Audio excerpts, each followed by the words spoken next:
Oke, bismillahirrahmanirrahim. Assalamualaikum warahmatullahi wabarakatuh. Nah, Puji syukur kehadirat Allah Subhanahu wa taala karena pada sore hari ini kita diberikan kesempatan untuk ikut serta dalam kajian-kajian Islam.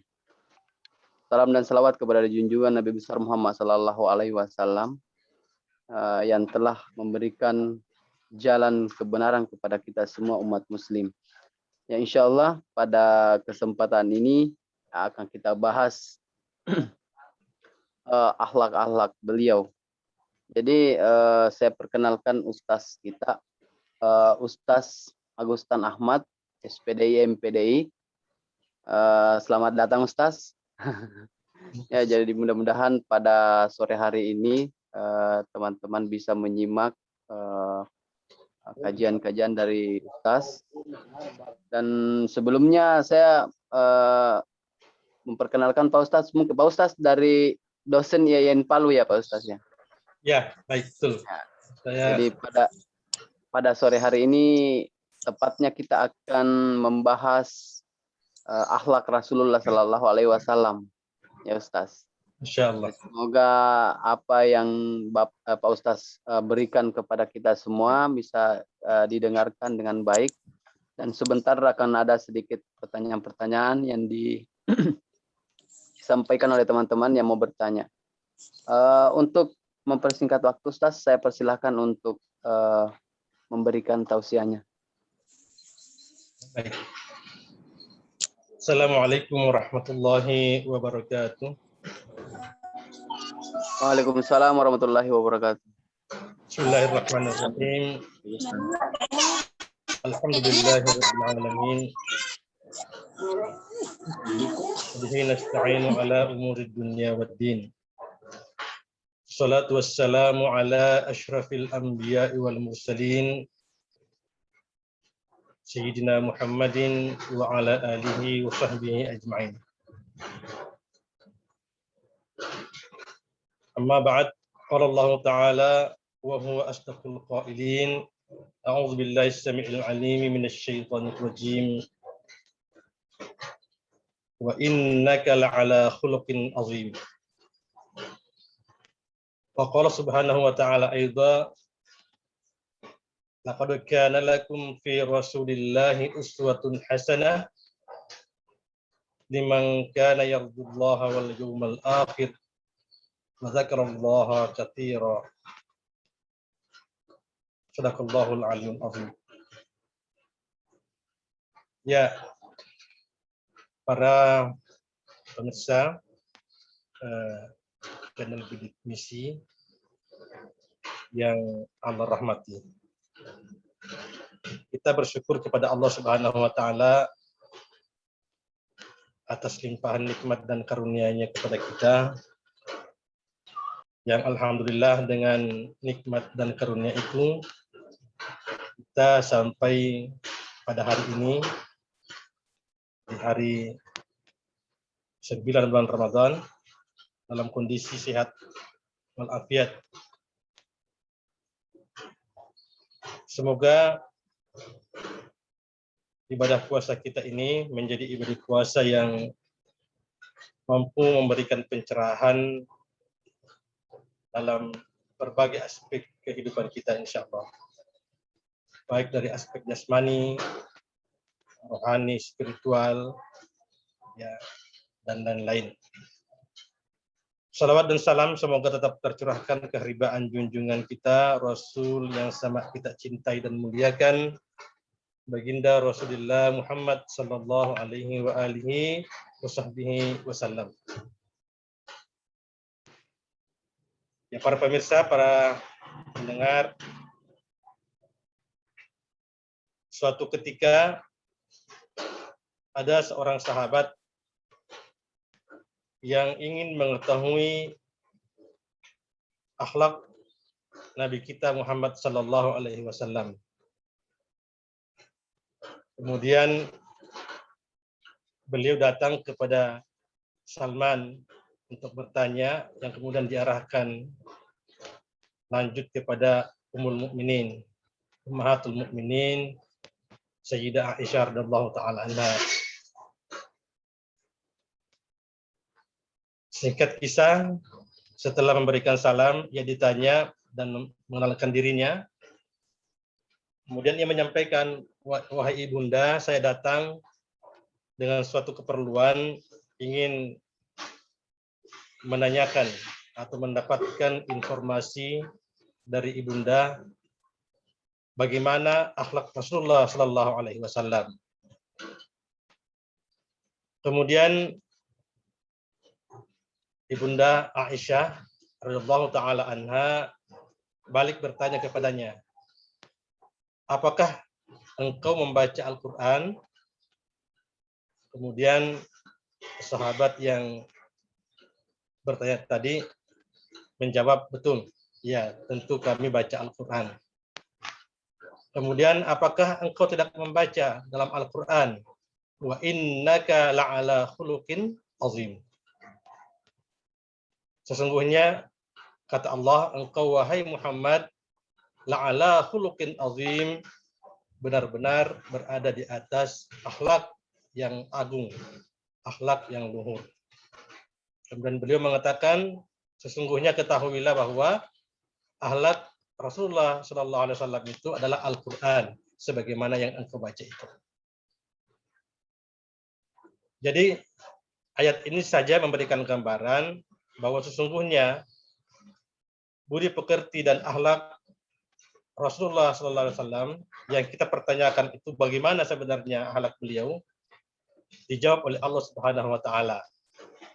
Dan beliau sendiri akhlaknya disertifikasi, distandarisasi oleh Al-Quran, bahwa beliau adalah Al-Quran yang berjalan di antara kita.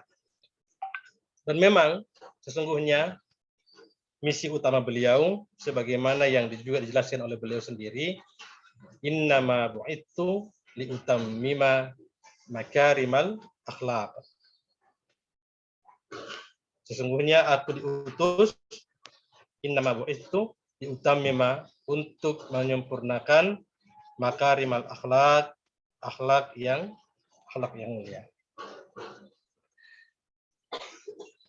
Keluhuran budi pekerti Rasulullah SAW ini diakui oleh para sejarawan, para orientalis, kawan maupun lawan, ya dalam tanda kutip, yang mengakui akhlak mulia Rasulullah Sallallahu Alaihi Wasallam.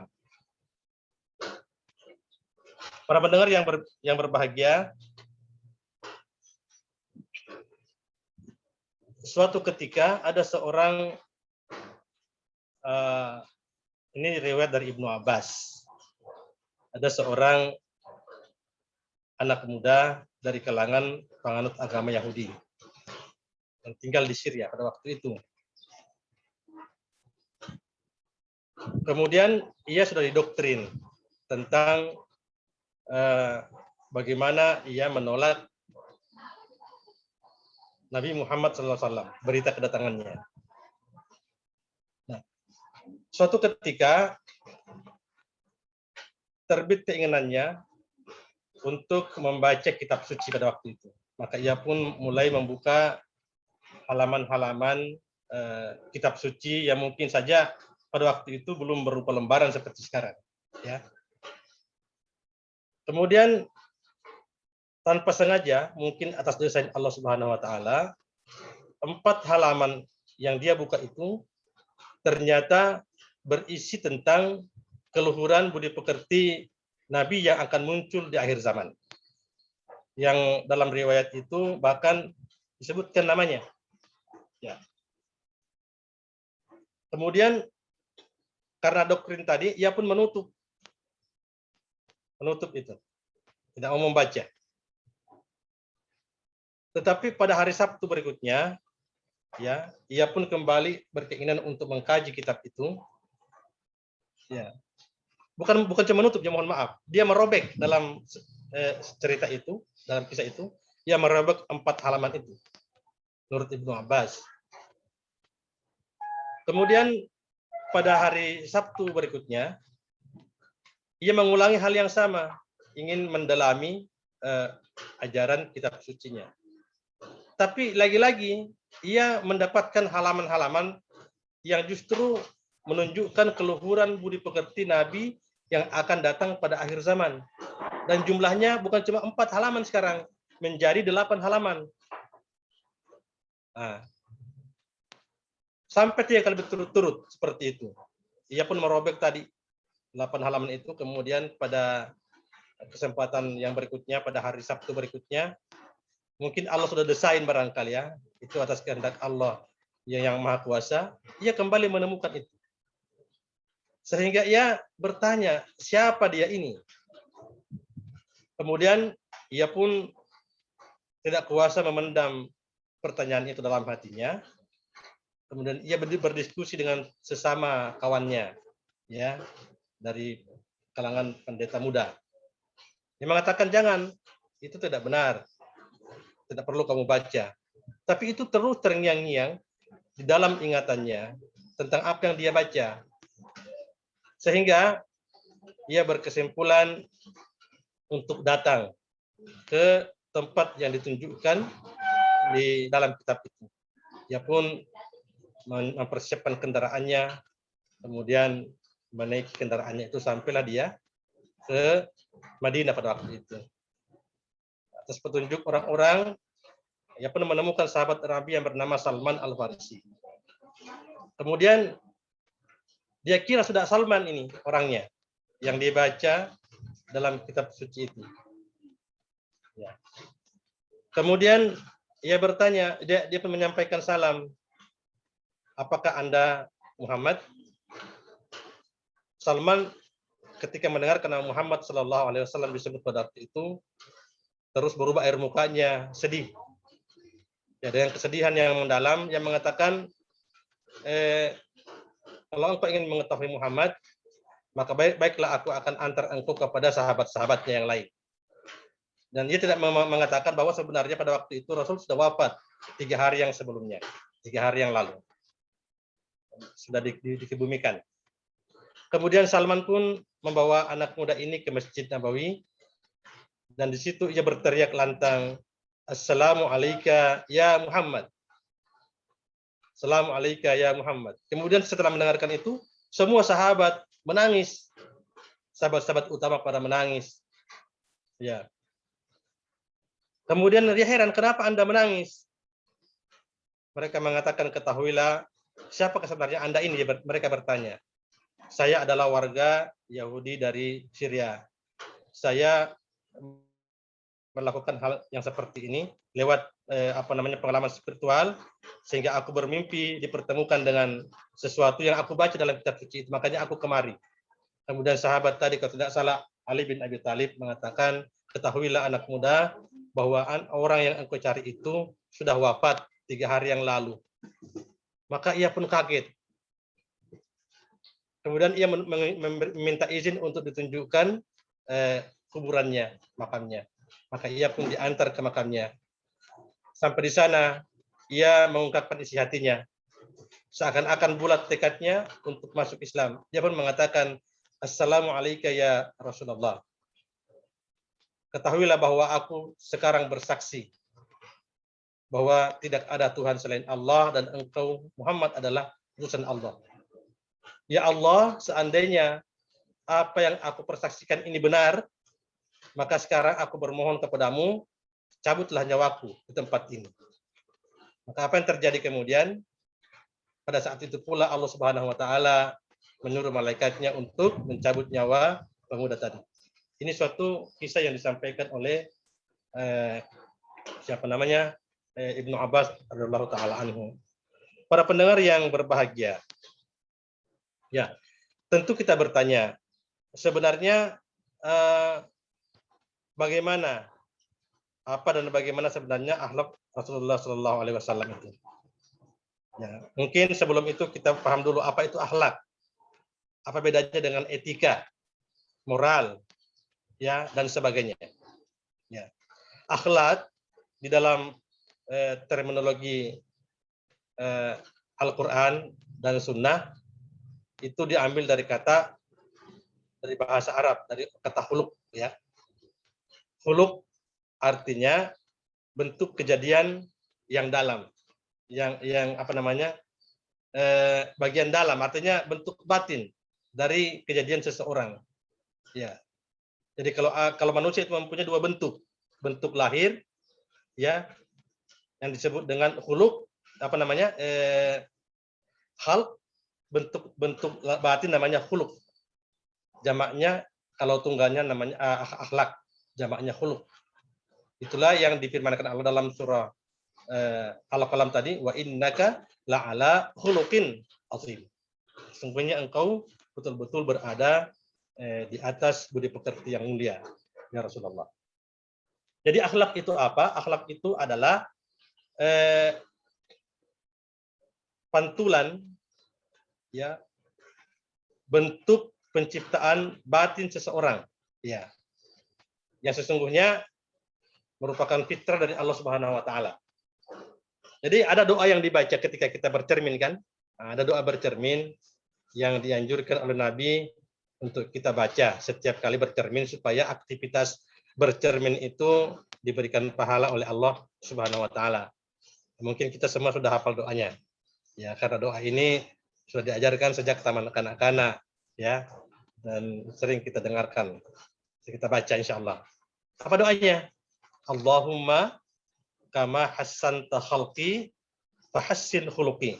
Ya Allah, sebagaimana engkau telah memperindah, memperbagus khalqi, bentuk luarku, fisikku, fahassin khuluqi, maka perindah pula lah bentuk dalamku atau akhlakku. Jadi akhlak itu adalah bentuk dalam, bentuk penciptaan Allah, ya, ya,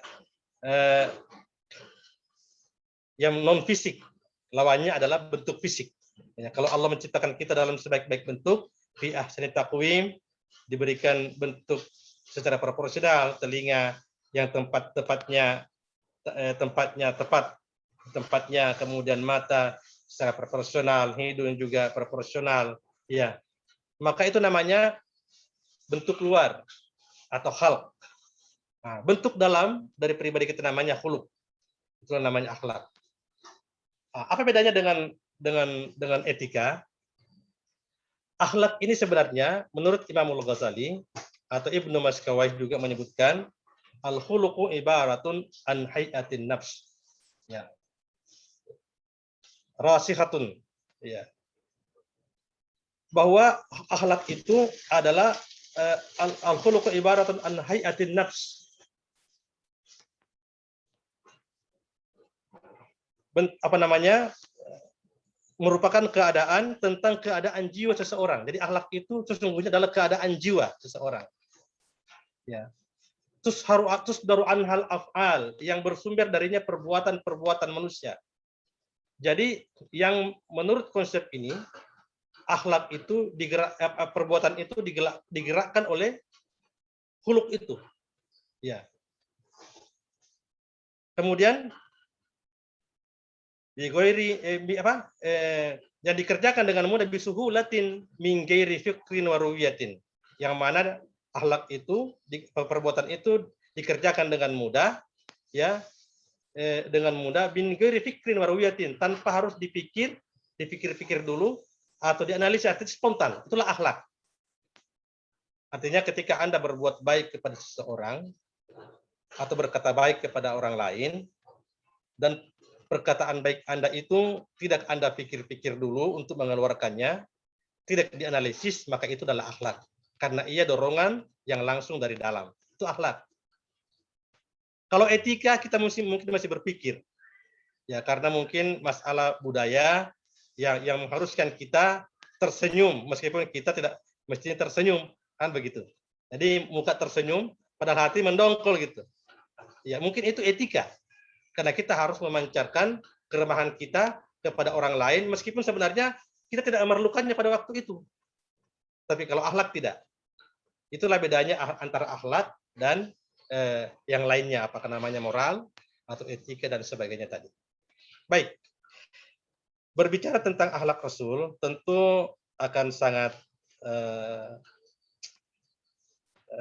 tidak cukup waktu kita, ya, di samping terbatasnya pemahaman kita untuk menjelaskan masalah ini, ya, karena begitu agungnya beliau Shallallahu Alaihi Wasallam, ya, karena Allah sendiri yang melekatkan itu pada beliau, wa innaka la'ala khuluqin azim. Tapi paling tidak mungkin ada beberapa poin yang mungkin kita bisa jadikan sebagai bahan renungan dari fragmen dari akhlak Rasulullah SAW bersama para sahabatnya, atau karakteristik kepribadian beliau.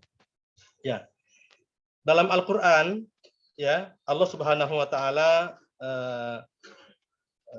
menjelaskan pribadi Rasulullah SAW itu. Ya.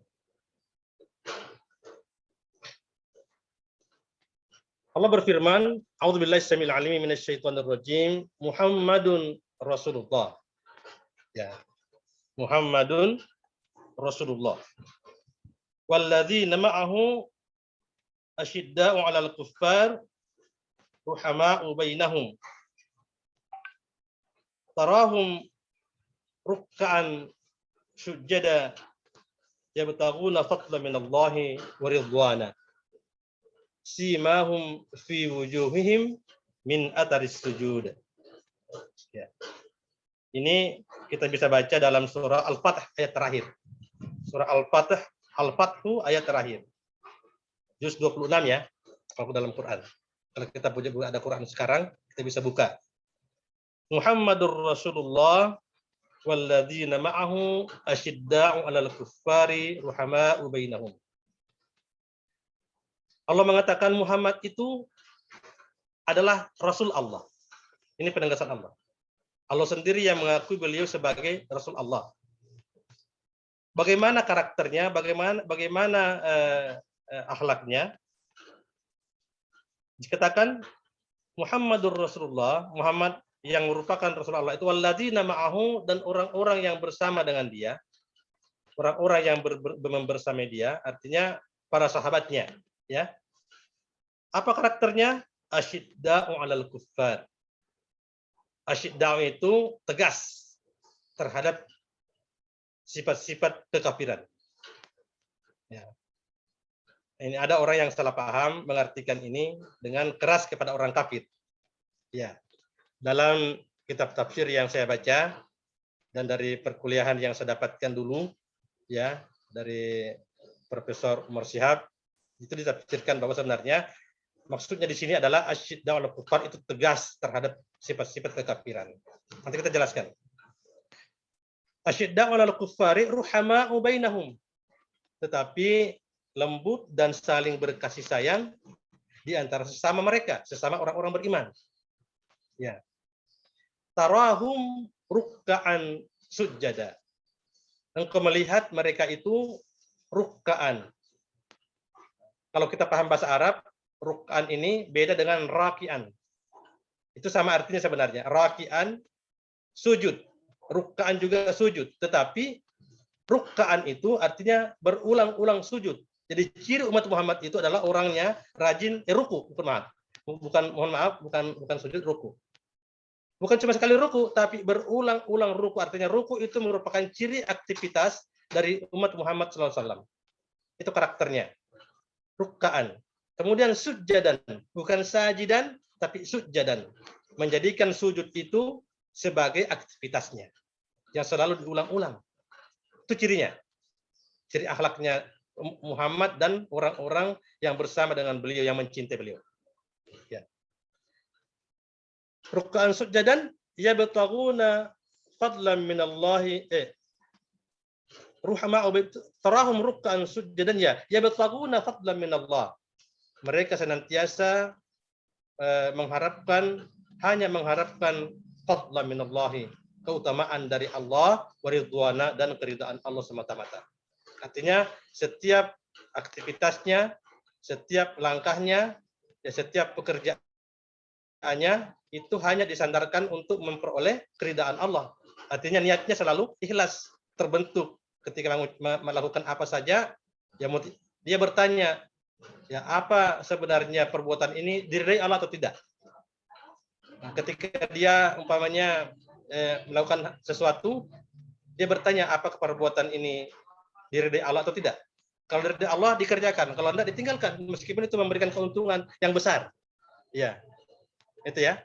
Itu namanya yabtaguna fadlan minallahi wa ridwana. Simahum fi wujuhihim min atharis sujud. Engkau melihat di wajah mereka, di wajah Nabi Muhammad ini dan orang-orang yang bersama dengan beliau, fi wujuhihim, di wajah mereka, atharus sujud, min atharis sujud, ya, bagian dari tanda-tanda, ada tanda-tanda sujud, ada bekas-bekas sujud. Ini juga sering kali dipahami dengan keliru oleh orang, dikiranya bahwa tanda sujud itu adalah yang ketika orang hitam dahinya, ya, sambil melepuh, seperti terbakar atau seperti telur burung puyuh. Bukan itu. Ya, kata ulama bukan itu yang dimaksud dengan atharus sujud. Ya, karena Nabi sendiri tidak pernah diriwayatkan dalam hadis, ya, ketika hadis itu mengungkapkan tentang akhlak beliau, bentuk fisik beliau, ada di sini seperti telur burung puyuh atau telur cecak hitam, tidak ada. Apa artinya itu? Bahwa wajah mereka itu, ya, selalu menampakkan aura sujud, ya, penuh cahaya, ya, penuh aura, ya, dari bekas sebagai orang, tanda-tanda orang-orang yang selalu rajin bersujud kepada Allah Subhanahu wa taala. Baik. Sekarang sudah masuk pukul 17. Masih berapa menit lagi, Mas?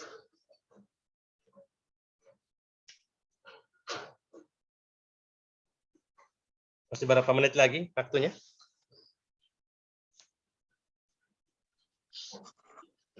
Halo, apakah suara saya didengarkan ini? Dengar Pak, dengar. Iya. Berapa lama lagi? Saya simpulkan sedikit. Masih ada 15 menit, Pak. Ya. Oh, baik. Iya, baik. Baik. Mari kita mencoba untuk membawa firman Allah ini, ya, yang merupakan, yang menunjukkan salah satu karakteristik dari perilaku karakter dari Muhammad Shallallahu Alaihi Wasallam yang juga perlu untuk diikuti oleh umatnya, ya, dalam konteks secara kontekstual, ya. Muhammadur Rasulullah, kita yang hidup di abad ini, di abad modern ini, ada yang mengatakan sudah di akhir zaman ini, kita semua perlu qudwah, perlu ikutan, perlu model, gitu ya, perlu model, ya. Untuk apa? Ya, untuk apalagi sebagai Muslim itu perlu model yang dia ikuti untuk sebagai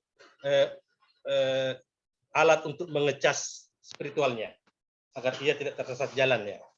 Maka, ya, Allah dan Rasulnya memberikan kita isyarat bahwa model yang paling tepat itu adalah Muhammad Sallallahu Alaihi Wasallam. Ya, bukan siapa-siapa, bukan pemain sepak bola, bukan artis, bukan juga yang lain-lain, tapi adalah Nabi Allah Muhammad Sallallahu Alaihi Wasallam. Ya, Allah mengatakan, laqad kana lakum fi Rasulillahi uswatun hasanah. Sungguh dalam diri Rasulullah itu Muhammad Sallallahu Alaihi Wasallam bagimu ada suri tauladan yang baik. Ya, bagi siapa? Liman kana yarjullaha wal yaumal akhir. Ya, bagi mereka yang mengharapkan pertemuan keridaan Allah Subhanahu wa taala, wal yaumal akhir, dan hari akhirat. Ya. Wa dzakarallaha katsira, dan banyak menyebut dan banyak mengingat Allah Subhanahu wa taala. Ya. Jadi dalam ayat tadi ini mungkin perlu kita jadikan sebagai sandaran model, ya. Pertama, asyidda 'alal kuffar, bahwa Nabi Sallallahu Alaihi Wasallam itu karakternya yang dipuji oleh Allah Subhanahu Wa Taala dalam ayat ini, tentu juga sebagai penegasan dalam ayat yang lain, wa innaka la'ala khuluqin azim, tadi adalah asyidda 'alal kuffar, tegas terhadap kekafiran. Artinya apa? Ada ulama yang menafsirkan begini. Tegas terhadap orang kafir bukanlah berarti kita menjadikan orang kafir itu sebagai lawan kita secara fisikal, tidak. Kita tidak membenci karena mereka itu juga adalah sama-sama makhluk Allah dengan kita. Yang kita benci itu adalah sifat-sifat kekafiran sebenarnya.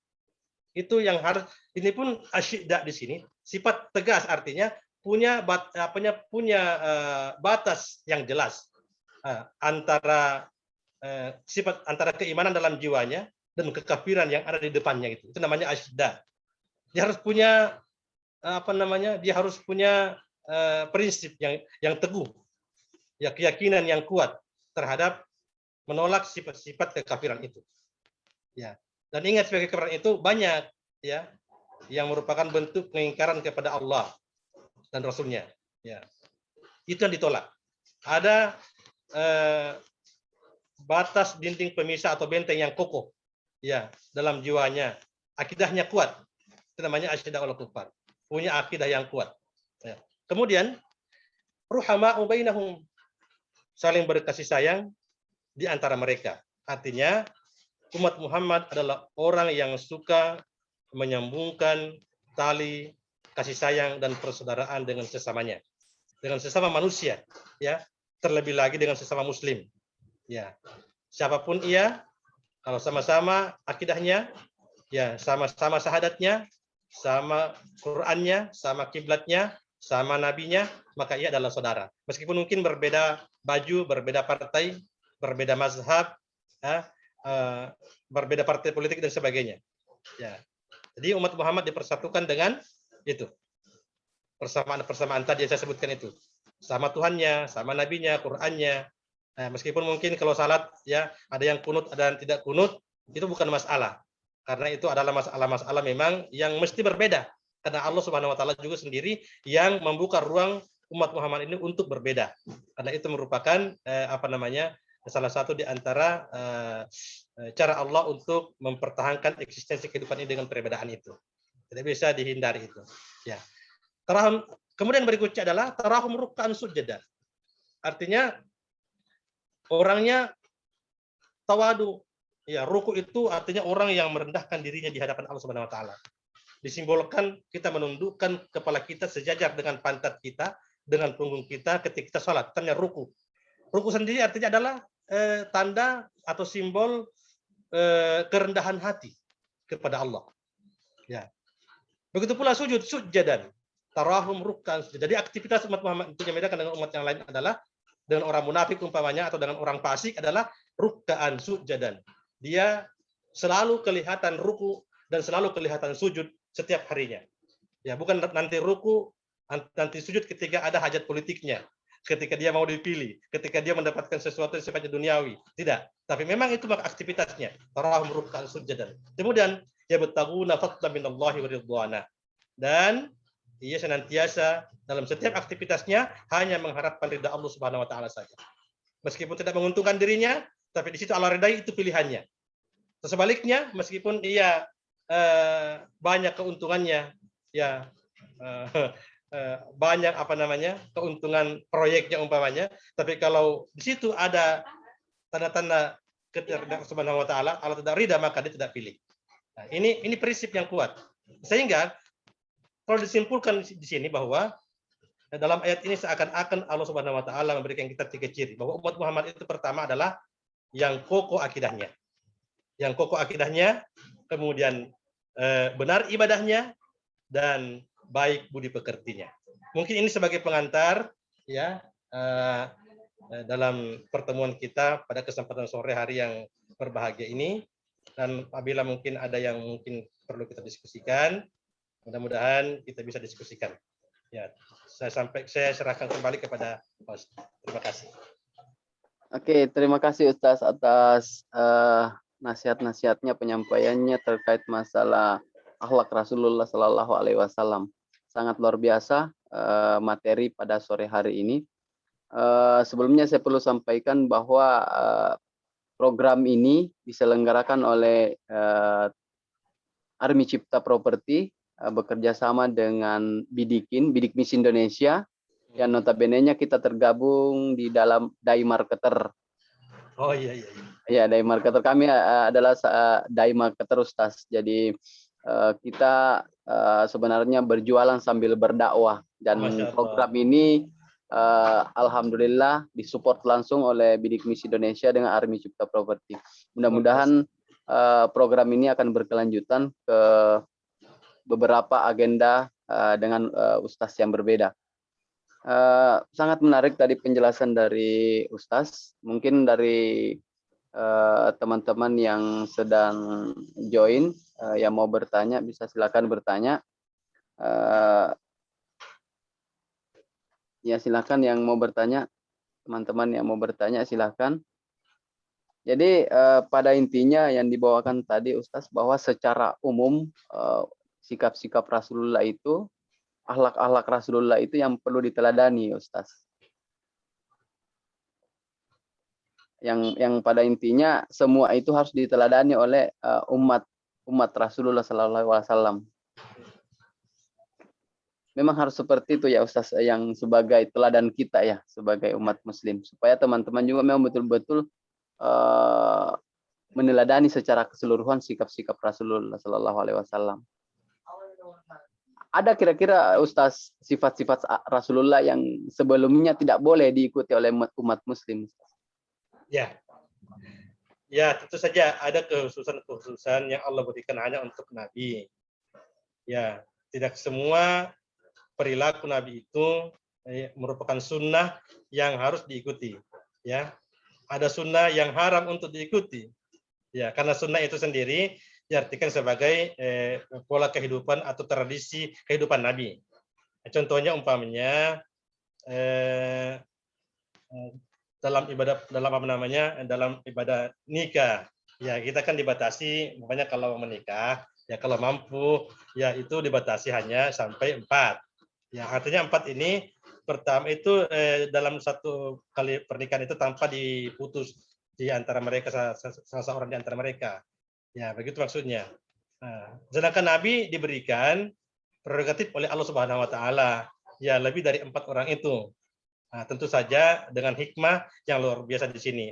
Ada hikmah yang kita tidak bisa ikuti di situ. Karena Nabi itu, ya memang kalau kita analisis, ya tidak seperti yang dituduhkan oleh para orang yang benci Islam atau orientalis, bahwa Nabi itu adalah maniak seks, bukan. Ya, karena sebenarnya mengenai masalah poligami ini, kalau Nabi itu adalah maniak seks, justru beliau itu menikah ketika umurnya masih bersama dengan Khadijah. Ya, Khadijah itu wafat pada bersama-sama dengan Rasul di usia berapa? 56 tahun, tidak salah ya. Berarti Nabi itu setelah itu pun langsung menikah. Ya. Begitu ya. Jadi menikahnya kemudian itu pun sebenarnya atas perintah wahyu Allah Subhanahu wa taala, dan kebanyakan di antara mereka dengan niat untuk menolong istri dari sahabat-sahabatnya yang syahid di jalan Allah dalam perang gitu ya, dan mereka rata-rata dalam usianya sudah lanjut gitu, seperti Ummu Salamah dan sebagainya ya. Jadi itu satu yang pertama. Yang kedua, yang tidak bisa ditiru itu adalah Nabi mewajibkan dirinya untuk melaksanakan tahajud. Jadi salat malam itu wajib bagi Nabi. Tapi bagi umatnya tidak, justru disunnahkan. Ya, sunnah saja, artinya ada pilihan-pilihan yang meringankan kita. Termasuk juga puasa terus-menerus, tidak berbuka. Umpamanya dalam bulan Ramadan, kita puasa hari ini. Besok puasa lagi tapi tidak makan, tidak berbuka, tidak makan sahur, tidak minum. Hanya niat saja untuk berpuasa besok. Itu namanya puasa wisol. Itu yang tidak dianjurkan untuk dikerjakan. Tapi Nabi diberikan keleluasaan untuk melakukan itu, namanya puasa wisol. Ada ulama yang mengatakan itu ya sifatnya, meskipun mungkin yang mengatakan itu makruh, ya, dan sebagainya. Jadi ada hal-hal yang dikerjakan Nabi tapi tidak untuk umatnya gitu. Ya, itu karakter fasilitas yang Allah berikan berupa tasyrik, ya, kepada umat Muhammad Sallallahu Alaihi Wasallam. Ya, begitu kira-kira. Masya Allah, luar biasa. Jadi memang pada intinya ada beberapa yang tidak perlulah diikuti oleh umat Rasulullah Sallallahu Alaihi Wasallam, tapi lebih banyak yang perlu diikuti oleh umat Rasulullah Sallallahu Alaihi Wasallam. Ya. Kalau kita berbicara tentang ini, tentang sunnah ya. Itu menurut ulama ada sunnah memang yang disyariatkan untuk diikuti. Ya, ada sunnah yang tidak disyariatkan. Bebas bagi kita umpamanya memilih pakaian, tidak mesti harus seperti pakaian Nabi. Seperti pakaian yang kita pakai ini, ya tidak berdosa, tidak apa-apa kita pakai pakaian yang berbeda dengan Nabi. Ya, Nabi tidak pernah pakai baju koko, itu kan baju Cina sebenarnya itu kan. Nabi tidak pernah pakai baju koko. Kita pakai baju koko. Ya, Ya, ya, tidak pernah ya. pakai kopiah seperti ini, pakai kopiah hitam. Kita pakai kopiah hitam. Nabi tidak pernah pakai celana panjang. Itu adalah sunnah yang umpamanya dalam berpakaian. Yang umpamanya tidak mesti diikut. Betul juga ada yang mengatakan termasuk makan, mau pakai sendok atau mau pakai 3 jari. Tidak mesti pakai 3 jari karena kita berbeda kan secara karakter gitu ya. Karena kita hidup di Oke, alam yang berbeda. Kita berbeda. menggunakan nasi yang punya kuah. Kemudian Nabi mungkin menggunakan, tetapi umpamanya kalaupun ada yang mengikuti itu, ya insya Allah itu tetap mungkin akan diberikan pahala oleh Allah Subhanahu Wa Taala karena kecintaannya kepada baginda Nabi Shallallahu Alaihi Wasallam. Dan ada juga orang yang memang mau tiru persis Nabi, cara jalannya, cara ngomongnya, senyumnya. Ya ada yang mau betul-betul seperti itu. Dan konon Masya sahabat Allah. Ibnu Umar begitu. Dan Iya, iya, di iya. zaman ini juga ada orang yang tertarik begitu. Dan itu adalah hal Oke, yang wajar saja. Seperti itu. Masya Allah. Nah, Allah. Jadi kalau membahas Nabiullah Muhammad SAW ini sangat sangat luar biasa sebenarnya Ustaz. Banyak yang perlu kita kaji sebenarnya sebagai pengikutnya. Ya, Saya lemparkan lagi kepada forum yang mau bertanya, silakan bertanya, silakan diaktifkan kameranya yang mau. Oh, Bu Ida ya. ya. Eh, Oke, silakan diaktifkan mic-nya Bu. Ya, terima kasih. Assalamualaikum warahmatullahi wabarakatuh. Assalam. Waalaikumsalam warahmatullahi wabarakatuh.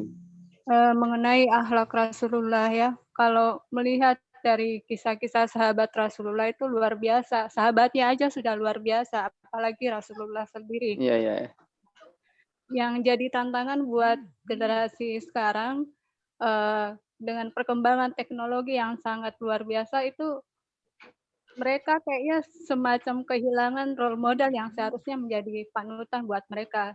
Lebih cenderung ke artis-artis kayak apa ya, idola, kemudian yang semacam itulah, artis-artis, bukannya ke Rasulullah. Padahal kalau kita lihat akhlaknya Rasulullah yang kita ini hidup jauh di belakang beliau, itu kalau baca kisahnya itu sampai gimana ya, perasaan, ya Allah luar biasa banget ini orang, seperti itu. Ya, kira-kira apa ya solusinya untuk bisa lebih mendekatkan generasi ke bawah ini, generasi yang sekarang ini untuk bisa menjadikan mereka Rasulullah itu sebagai panutan yang paling pantas untuk dicontoh seperti itu.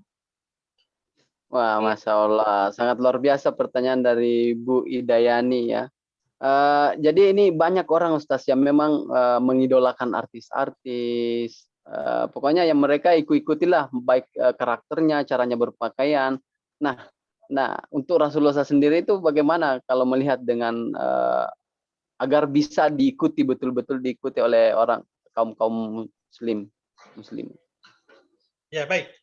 Terima kasih atas responnya Ibu Hidayani. Ya, pertanyaan yang luar biasa bagus. Ya, memang betul fenomena itu terjadi hari ini. Kita melihat perkembangan zaman yang luar biasa ini menjadi tantangan bagi kita ini, umat Islam.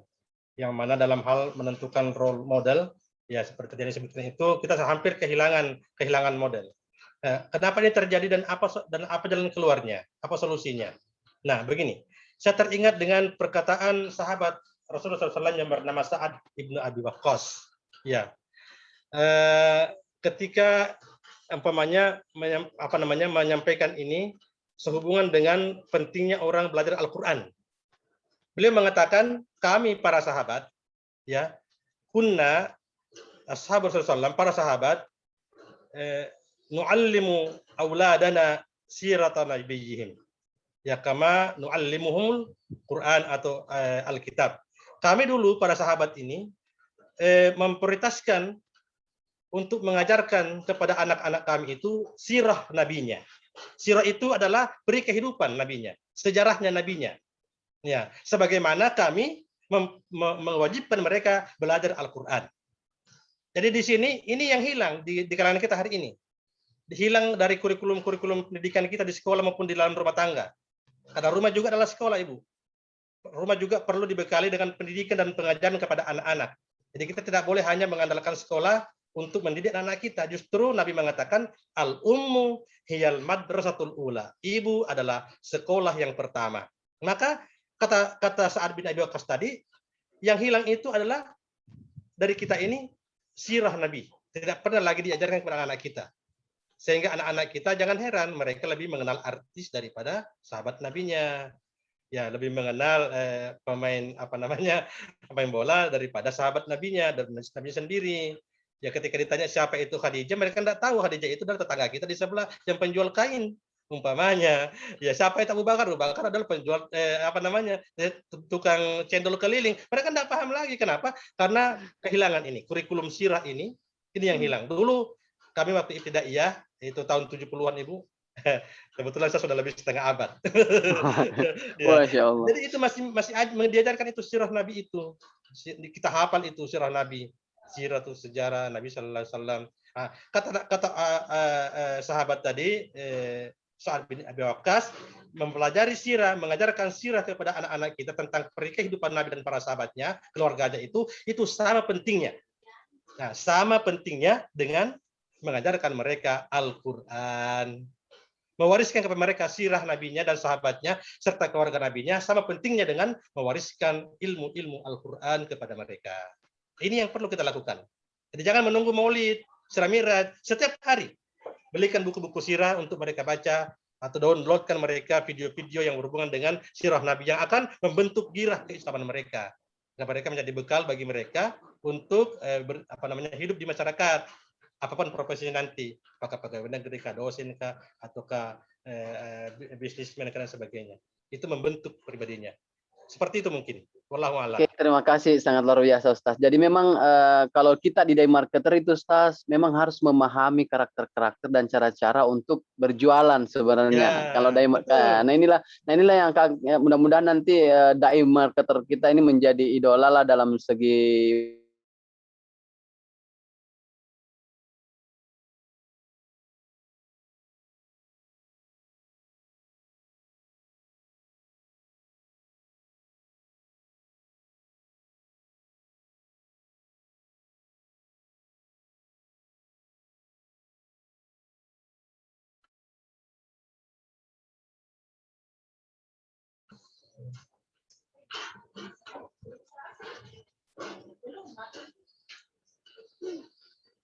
Mohon maaf sahabat, ini kayaknya suara tidak kedengaran ini karena ada gangguan ini.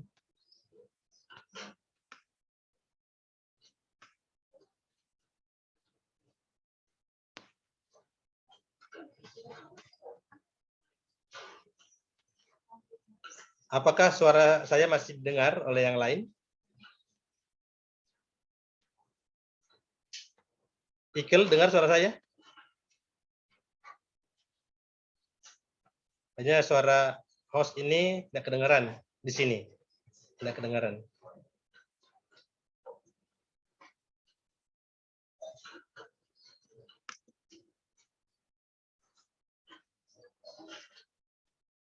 Oh iya, berarti hanya host ini yang ya.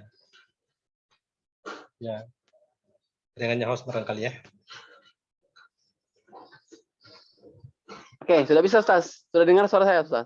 Baik, sudah. Oke, minta maaf tadi ke jaringannya bermasalah Ustaz. Jadi insya Allah nanti kalau kita dari segi day marketer yang seperti saya bilang tadi bahwa kita tetap akan mendakwakan di setiap khususnya penjualan lah yang kita mau dakwakan sambil berjual. Ya, akhlak Rasulullah yang pada intinya. Ini masih ada satu Ustaz yang raise hand.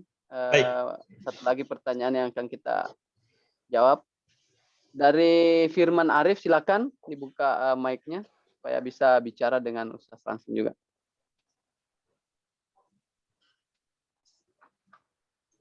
Ya, silakan. Mikrofonnya ya. Bismillah. Assalamualaikum warahmatullahi wabarakatuh. Assalamualaikum warahmatullahi. Sebelumnya saya ucapkan terima kasih banyak kepada Bapak Ustadz atas materi yang sangat luar biasa sore ini. Mudah-mudahan apa yang beliau sampaikan kepada kita semua bermanfaat, khusus pribadi saya dan juga kepada teman-teman sekalian. Ya, menyangkut dari tema kita hari ini yaitu akhlak Rasulullah SAW. Tadi Pak Ustadz sudah menjelaskan bagaimana akhlak Rasulullah kepada para sahabat dan juga para orang yang beda agama, termasuk tadi kaum Yahudi dan juga yang lain. Lalu yang ingin saya tanyakan kepada Pak Ustadz adalah bagaimana sih Ustadz akhlak Nabi Muhammad SAW ini kepada istri dan juga kepada para anak-anaknya dalam menyangkut masalah muamalah, ibadah dan juga lain sebagainya. Demikian Pak Ustadz, terima kasih atas jawabannya. Assalamualaikum warahmatullahi wabarakatuh. Ya, baik. Oke, silakan langsung Ustaz. Baik, ya. Tentu Nabi adalah akhlak yang terbaik dalam berbagai aspek. Nabi mengatakan orang yang terbaik di antara kamu adalah orang yang terbaik akhlaknya ya kepada istri-istrinya, ya kepada keluarganya. Dan aku adalah orang yang paling lembut kepada keluargaku. Ya. Bagaimana akhlak Nabi kepada dalam keluarga itu mungkin sudah sering kita dengarkan bagaimana sifat lembut ya dengan keluarga, ya dengan anaknya, dengan putrinya, kemudian dengan dengan istrinya. Bahkan kita dengarkan atau kita baca dalam sirah nabawiyah umpamanya sampai wafat pun ya Rasulullah SAW masih selalu mengenang istrinya Khadijah. Ya, masih selalu mengenang. Tidak pernah menceritakan keburukan-keburukannya. Jadi akhlak kita dengan istri itu adalah kita libasul lakum hunna libasul lakum wa antum libasul lahun. Itu ungkapan Al-Qur'an. Al-Qur'annya gitu ya. Ya, hunna libasul lakum, mereka itu istri-istri itu adalah pakaian-pakaianmu bagi kalian. Wa antum dan kalian adalah libasun lahunna, juga pakaian. Jadi kita mestinya saling menjaga kerahasiaan rumah tangga, saling menghormati, kemudian membuka komunikasi, ya tidak harus mendominasi satu sama lain, seperti itu kan, membangun komunikasi.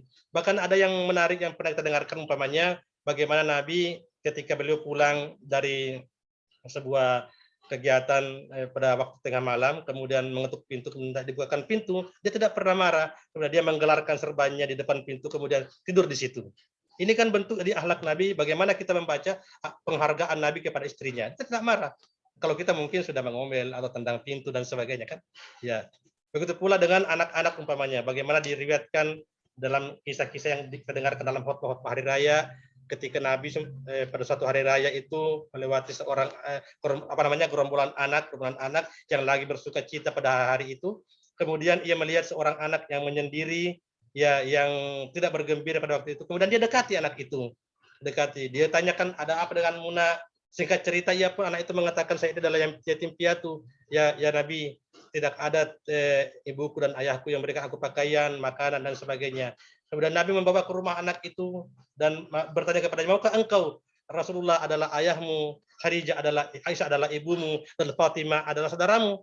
Nah, itu pun gembira pada hari itu dan mengatakan tentu saja ya Rasulullah. Ini merupakan bagaimana bentuk ungkapan cinta dan kasih sayang yang merupakan refleksi dari akhlak mulia Rasulullah kepada anak-anak. Dan masih banyak lagi yang lain dengan sesama sahabat umpamanya, meskipun beliau Nabi tidak serta-merta memaksakan pendapat, ya begitu pula dalam masalah bisnis dan sebagainya, Nabi jujur, ya melaporkan apa adanya, kalau ada cacatnya disampaikan cacatnya, justru itu merupakan daya tarik ya bagi konsumen dan sebagainya. Nah, ini merupakan ungkapan-ungkapan akhlak yang Qur'ani, yang Allah sebutkan dalam Al-Qur'an, yang melekat pada Nabi Sallallahu Alaihi Wasallam dalam di kalangan keluarga, sahabat, anak-anak dan sebagainya. Mungkin secara singkat begitu. Wallahu ta'ala alam. Ya. Masya Allah, sangat luar biasa. Ya, baik dalam segi bisnis, keluarga, maupun umatnya ini Rasulullah memang sangat-sangat luar biasa dan memang betul-betul patut diteladani lah kita seluruh umat Muslim. Ya mungkin tidak ada lagi ya pertanyaan-pertanyaan yang muncul. Tapi pada intinya Pak Ustaz, sore hari ini menjelang buka puasa sangat-sangat bersyukur kita mendengarkan kajian seperti ini karena memang kita ingin mengenal lebih dekat lagi Rasulullah dan akan kita perlihatkan kepada masyarakat, akan kita lebih mengarah bagaimana kita berdakwah di semua lini-lini kehidupan ataupun kesehariannya kita, Ustaz. Nah, notabene-nya kita ini di dai marketer, mungkin akhlak-akhlak Rasulullah yang notabene-nya pedagang, Ustaz ya. Nah, inilah kita yang perlu nanti kita berdakwah tentang akhlak Rasulullah kepada pembeli-pembeli ataupun kepada orang-orang yang kita sampaikan dakwahnya. Mungkin closing statement Ustaz dari Ustaz mungkin Ya. pada sore hari ini cukup. Membicarakan silakan. akhlak Nabi tentu saja dengan segala keterbatasan waktu kita tidak kekuatan untuk menyampaikannya secara sempurna karena beliau adalah sempurna akhlaknya dan Allah memuji Masya beliau Allah. dengan sempurna. Yang pertama. Yang kedua mungkin secara kontekstual bagi para marketer perlu meneladani sifat Nabi yang 4 itu. Siddiq, Masya Allah. ya, amanah, Siddiq. tablik, dan fatana. Itu adalah sifat yang luar biasa yang bisa kita gunakan dalam aspek apa saja, apakah politik, bisnis, dan sebagainya. Kalau itu kita pedomani, insya Allah, maka kita akan beroleh kesuksesan dan Amin. keberkahan dalam usaha-usaha kita, insya Allah. Mungkin kalau kita akan mencoba untuk mengkaji ini lebih lanjut lagi, mari kita mewariskan akhlak Nabi ini kepada anak-anak kita, generasi kita, keluarga kita, dengan mencoba kembali untuk mengkaji peri kehidupan Rasul SAW melalui sirah kehidupan beliau atau sirah an-nabawiyah. Mungkin itu yang kami sampaikan. Terima kasih. Ya, wassalamualaikum warahmatullahi wabarakatuh. Ya. Waalaikumsalam warahmatullahi wabarakatuh. Terima kasih atas kajiannya pada sore hari ini Ustaz, sangat-sangat luar biasa dan tentunya mudah-mudahan ke depannya bisa lebih memberikan kajian-kajian kepada kita di sini di Dai Marketer yang notabene-nya juga Bidik Misi Indonesia Ustaz. Kebetulan Bidik Misi Indonesia adalah beasiswa yang dikelola oleh pemerintah, namun kami dari Bidikin menjadi media untuk menginformasikan ini Ustaz. Jadi member-member kami itu adalah rata-rata mahasiswa. Mudah-mudahan nanti ke depannya bisa lebih bersinergi Ustaz untuk memberikan kajian-kajian muamalah. Mungkin seperti itu Ustaz. Terima kasih atas kajiannya pada sore hari ini. Marhaban ya Ramadan. Semoga kita semua dilindungi oleh Allah Subhanahu wa taala. Terima kasih. Wabillahi taufiq wal hidayah. Wassalamualaikum warahmatullahi wabarakatuh. Waalaikumsalam warahmatullahi wabarakatuh.